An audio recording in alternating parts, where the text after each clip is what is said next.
안녕하세요. 중앙대 한결승 교수입니다.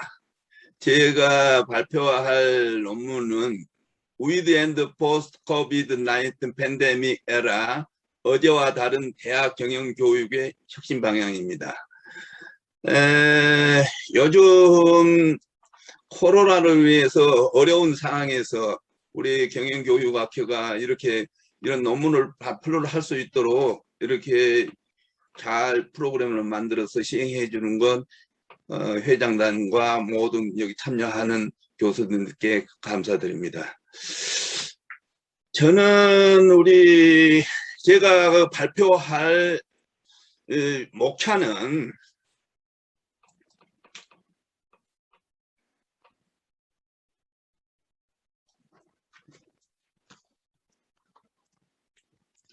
한국의 당면 문제, 두 번째 세계 경제에서 한국의 현재 위치, 세 번째 코로나19 확산 전망과 대응, 네 번째 포스트 코비드 19 국민의 인식조사, 다섯 번째 어제와 다른 경영교육은 어떻게 해야 할 것인가, 경영교육 혁신 정책 방향으로 순서대로 발표하도록 하겠습니다. 한국의 당면 문제를 요약한다면 코로나가 발생하기 이전인 2020년에 세계 경제 전망을 한 3%를 해서 했는데 2020년 2월 달에 코로나가 발생하고 나서 전 세계가 한 마이너스 한 6.8%로 할 것으로 아주 저성장하는 것으로 그렇게 예측을 했어요.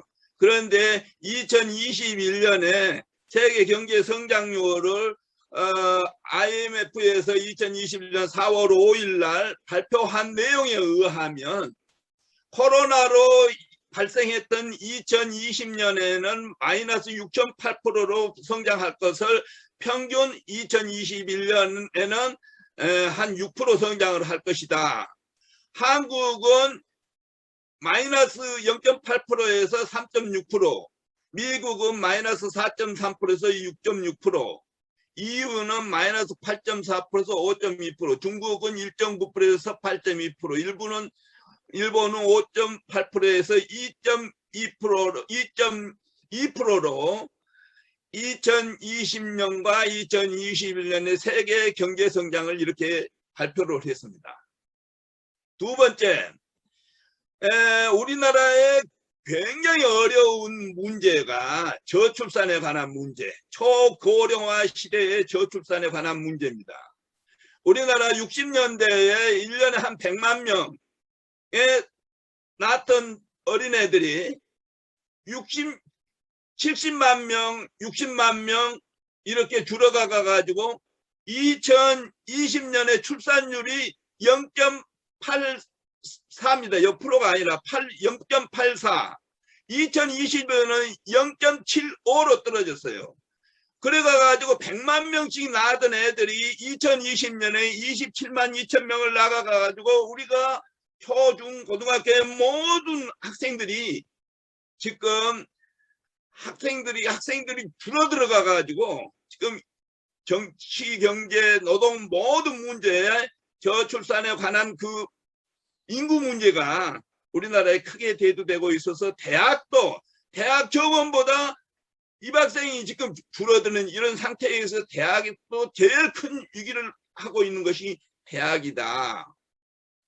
또 하나 문재인 정부가 여러 가지 경제 정책을 내는데 제일 먼저 소득도 성장이 안 되니까 포괄적인 주도 성장 안 되니까 한국판 뉴딜 정책 그렇게 해놨지만 역대 정부에서 최하의 마이너스 1.2의 낮은 성장률을 가지고 있는 이 문재인 정부의 여러 가지 경제 정책의 실패를 개선하지 않고 그대로 밀고 나가는 것, 이거의 문제다.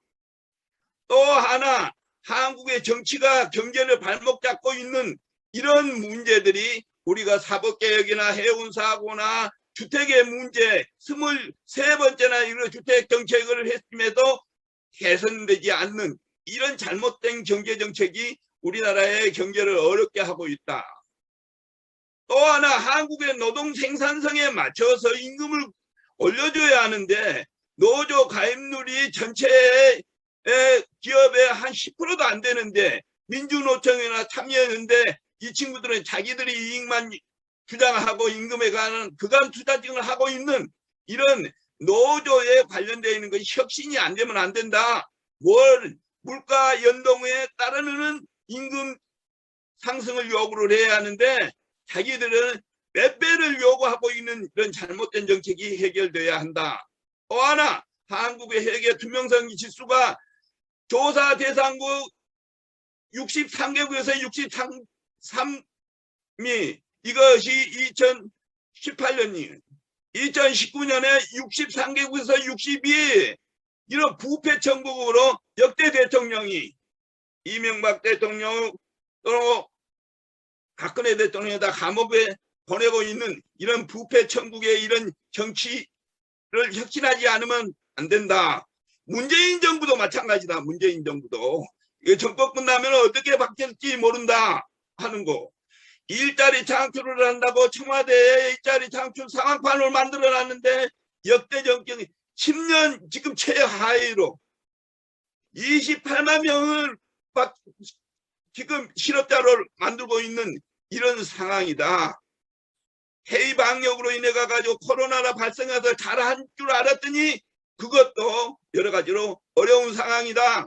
또 그러나 한국이 과거 정부에서 역시 열심히 잘해서 상공호공 클럽에 우리가 7위로 진입했고 반도체 1위, 조선 1위 이런 특수한 이런 과거 정부가 쌓아놓은 것들을 이 정부에서 까먹고 있는 이런 정책은 개선이 되어야 하고 새로운 정부에서 이것이 반드시 개선되어야 한다 하는 것이 한국의 당면 문제다.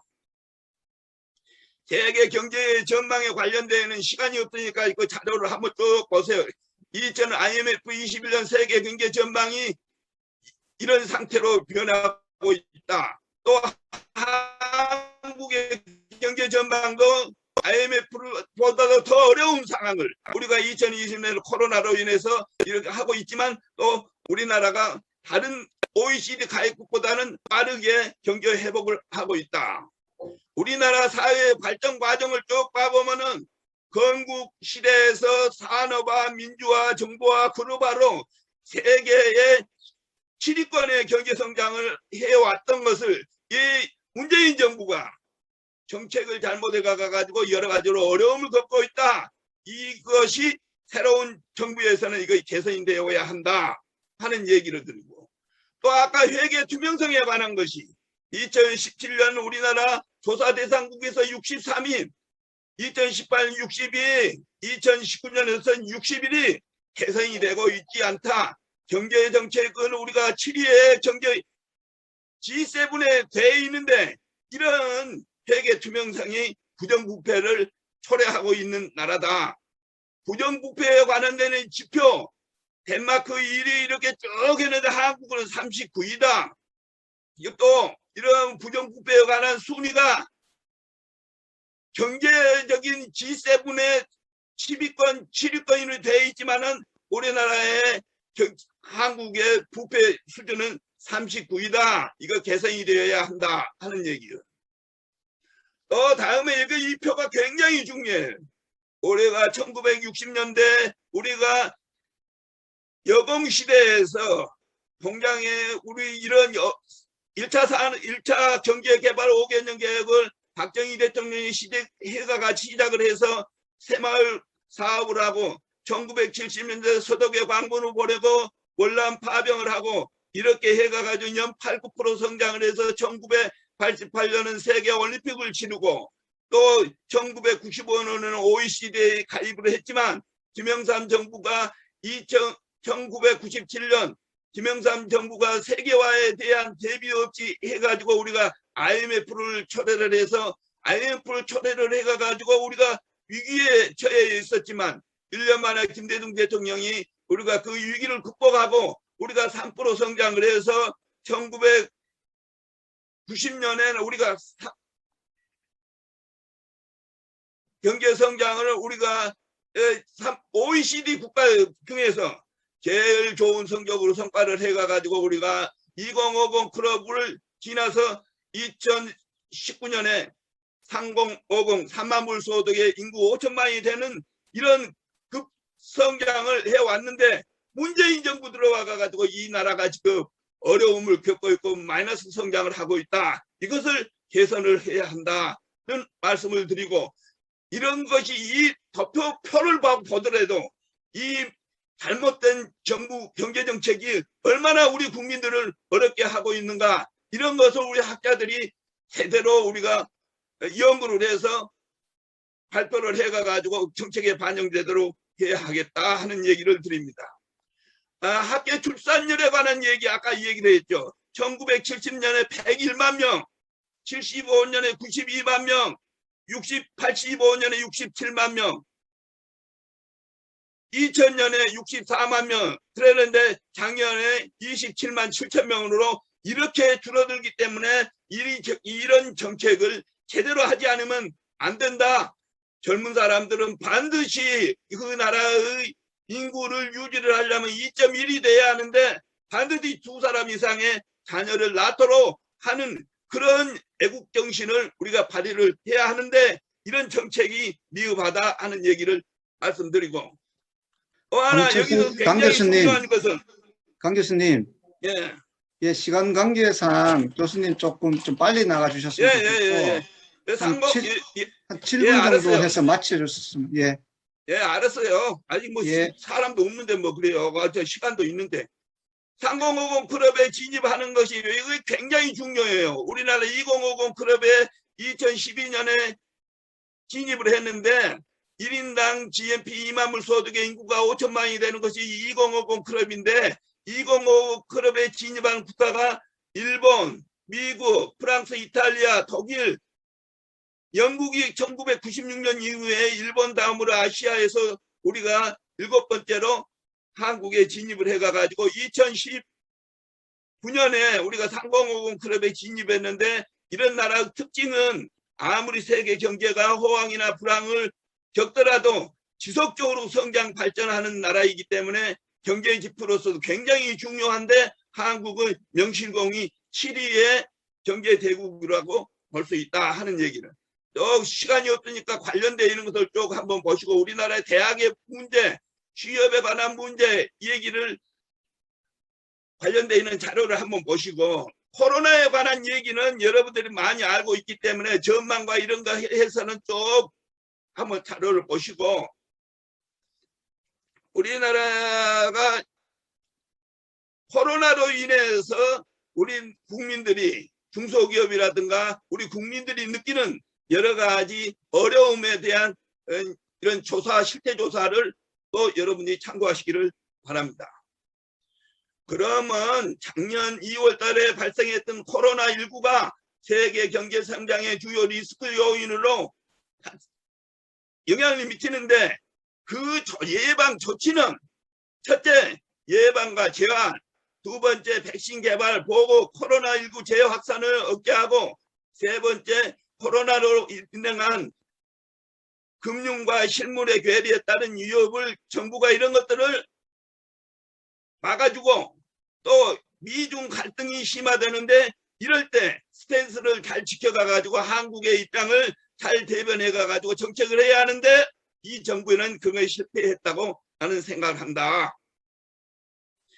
초창기에 한국의 방역을 잘한다고 했더니 뒤에 우리가 면역을 하는 이런 것에서는 잘못했었다 하는 거고, 제일 문제 중기가 되어 있는 것이 포스트 코비드 19의 국민의 인식조사를 했는데 여기 어느 정도 이런 백신이나 뭐나 이런 조치들이 잘하고 있냐 못하고 있느냐, 또는 자영업이나 서비스업이나 사무관리직 주부들이 어떻게 생각하고 있는가 하는 것들을 최근에 조사한 것들을 국민들이 국립의료원에서 조사한 내용을 여러분들 한번 보시고, 이러한 조치에 대해서 주요 나라에서는 어떤 정책을 하고 있느냐, 미국이나 영국이나 독일, 아르헨티나에서 하고 있는 정책들을 한번 보시고, 이런 정책을 하려고 그러면은 각 기업과 정부와 민간인들은 어떻게 해야 할 것인가?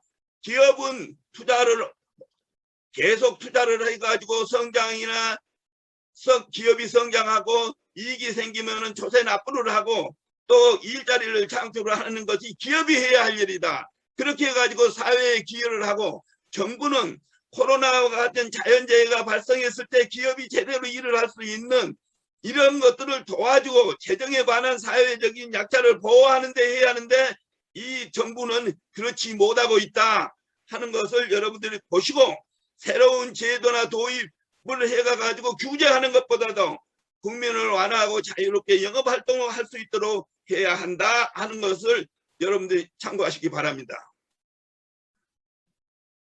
그러면 우리는 교육은 어떻게 해야 할 것이냐 하는 얘기예요. 1999년에 IM사와 미국 대학들은 대학 교육이 제대로 안 돼 있다. 대학에서 기업에서 바로 쓰려고 하니까 그거 대략 쓸 수가 없다. 이래서 IM사와 미국의 대학에 있는 기관들이 경영교육을 어떻게 해야 할 것인가 하는 것에 프로젝트는 마켓 드라이브드 퀄리티 개념에 대한 것을 대학에 도입해 가지고 이런 것을 10년 전에 코로나가 발생하기 전에 거기를 대비하고 있는데 우리나라는 그렇지 못하고 있다. 거기에서 첫째 해야 할 걸 첫째, 둘째, 셋째, 넷째, 다섯째 여기 얘기하는 거 굉장히 중요한 얘기인데 이건 첫째 기업의 윤리, 기업 사회적, 법적, 정치적 환경 이해가 풍부하게 해야 하며 의사소통 능력과 팀워크 그리고 리더십이 탁월해야 하고 국제 경영 환경 이해가 충분한 그런 산업계 요구를 반영하는 교과 과정을 혁신해 가지고 기업 윤리나 커뮤니케이션이나 팀워크나 리더십 글로벌라이제이션에 관련되어 있는 것들을 중점으로 가르쳐야 하는데 한국의 대학은 전혀 그렇지 않고 있다.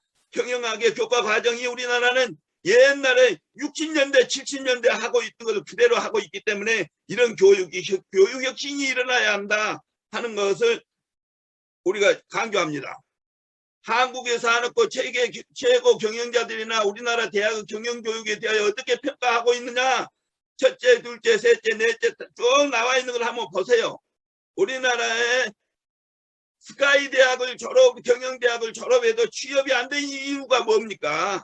교과 과정이 똑같고 거기에 새로운 것을 기업에서 바로 쓸 수 없는 1년 이상을 교육을 시켜야 하는 산업계 요구와 전혀 다른 공급자 위주의 교육 정책이 잘못된 것이다. 그러므로 이것을 수요자 중심 기업이 원하는 형태로 교과 과정을 바꾸고 실질적으로 기업에서 바로 적용할 수 있는 그런 교과 과정으로 바꿔야 한다 하는 얘기예요. 한국의 교육의 헌선은 어떻습니까? 이런 것보다 그형 반대로 가고 있다. 대학 교육에 지금 우리 경영교육을 하고 있는 우리 경영대학의 경영교육 학회가 이런 것에 대한 것을 제대로 검토를 하고 있느냐 우리가 생각을 해봐야 한다. 한국의 대학 경영교육이 미래 정책 방향으로 어떻게 해야 할 것인가.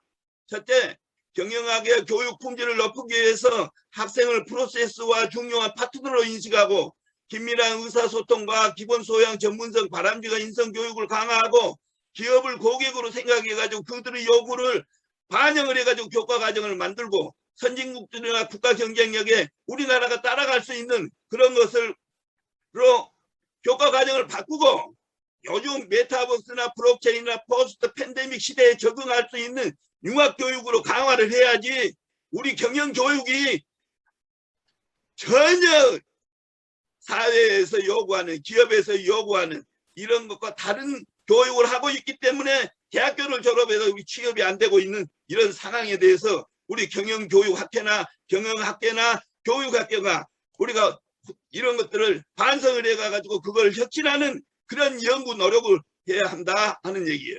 마지막으로 유엔에서 21세기에 필요로 하는 교육은 어떻게 해야 할 것이냐. 첫 번째, 교양을 갖춘 국민. 두 번째, 평생 환경이 변하더라도 먹고 사는 것에 걱정하지 않을 수 있는 전문적인 기술이나 전문적인 지식을 갖춰야 하는 역량을 갖추는 교육. 세 번째, 기본 소양을 갖추고 역량이 있다 손치돼서 인성이 바른 너브리스 오브리지에 잘 사는 사람이 사회에 대해서 정말 희생할 수 있는 이런 정치를 해야 하는데, 문재인 정부 대표적인 것으로 인성 자질이 교양과 역량을 잘 갖춘 우리 서울대학교의 조국이나 정경순 같은 이런 사람들이 자기 자신만을 위해서 가르치는 이런 교육을 해서는 안 된다. 관련되어 있는 것을 쭉 한번 보시고 제 발표를 마치겠습니다. 감사합니다.